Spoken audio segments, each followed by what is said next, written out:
You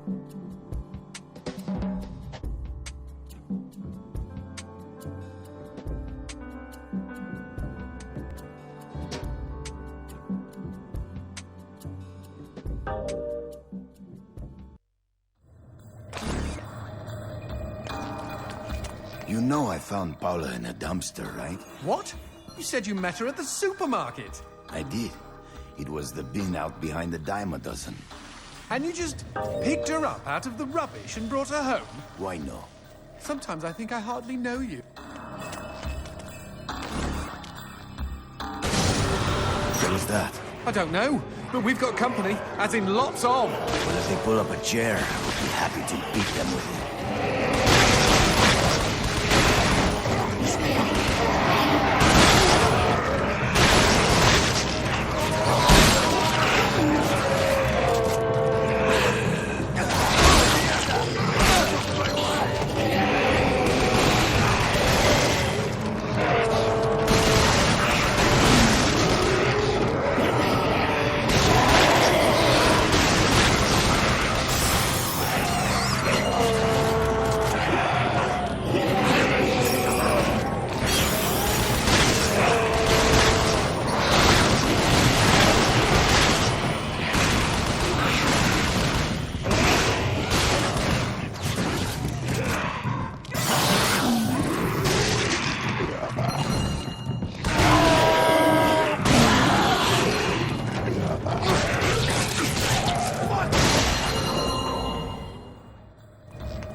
The man who never had his fill.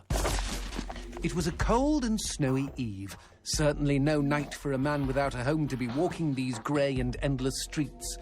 Inside the pizza parlour, George Reed spun a lively tune on his harmonica. The local children giggled and pointed excitedly at the harmonica man as their parents glowed with approval. His reward would be all the pizza he could eat, 6 pies at least, and a warm bed in one of these folks' homes. He knew they were good for it. But when he tucked in for the night, George had not had his fill. As the years and calories stacked up, most men would have got older and fatter. Yet for all he consumed, George only got thinner as he washed from town to town. Tapeworm. Tonight he plied his trade with some grannies and orderlies in a nursing home. Hoo-ah! His harmonica filled the room with joy.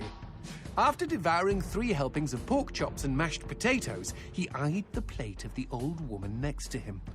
Juice dribbled down his chin. "Go ahead, Georgie," she said. "You're such a good boy. You shouldn't have to starve." But George had not had his fill.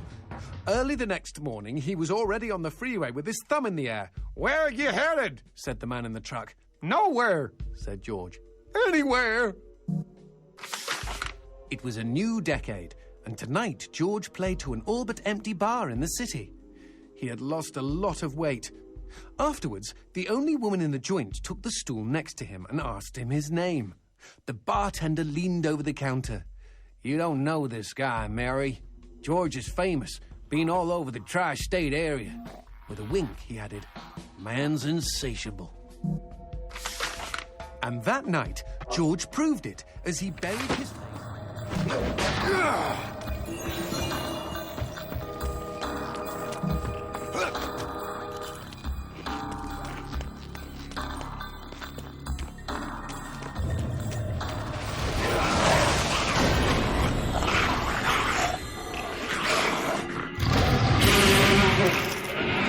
That cheeky imp! He doused our goat! Then let's put out some light of our own.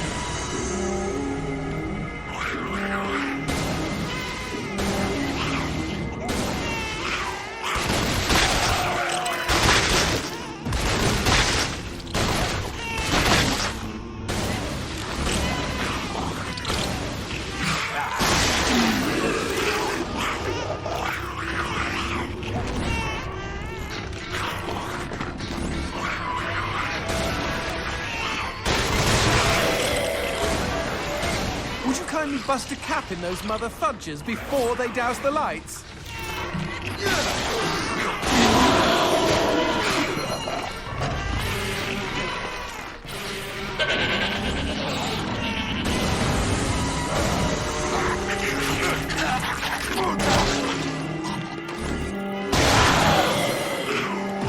We never finished talking about you kidnapping Paula. I didn't kidnap her. You hauled her out of a skip. Isn't that illegal in some states? What did she say? Nothing. Not for weeks. I was afraid to even touch her, you know? Like she didn't belong to me. To anyone. But something changed. There was a phone call.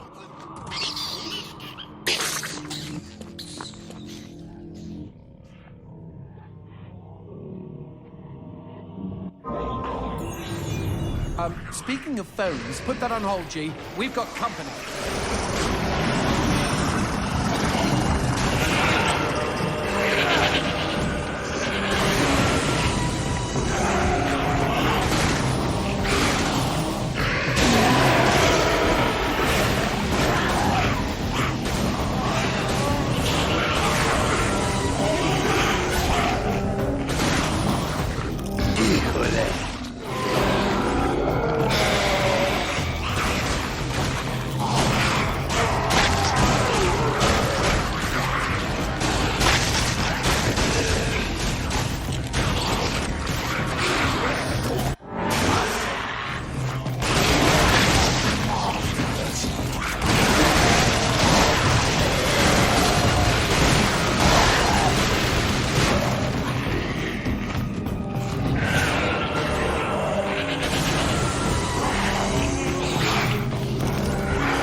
What's this about a phone call? Me and Paula were eating when the phone rang.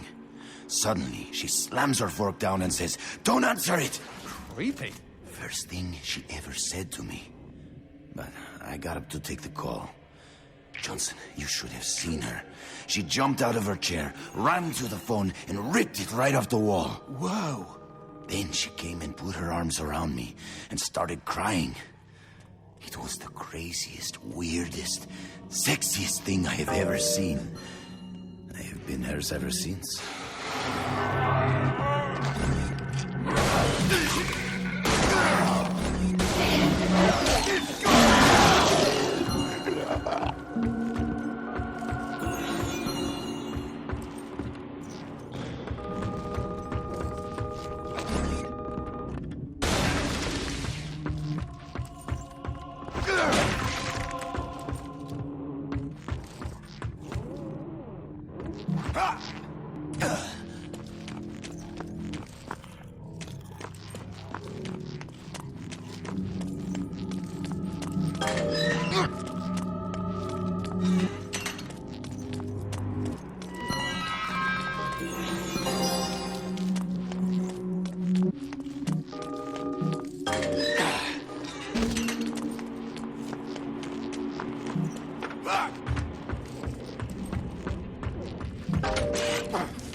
expecting any phone calls? No, siree.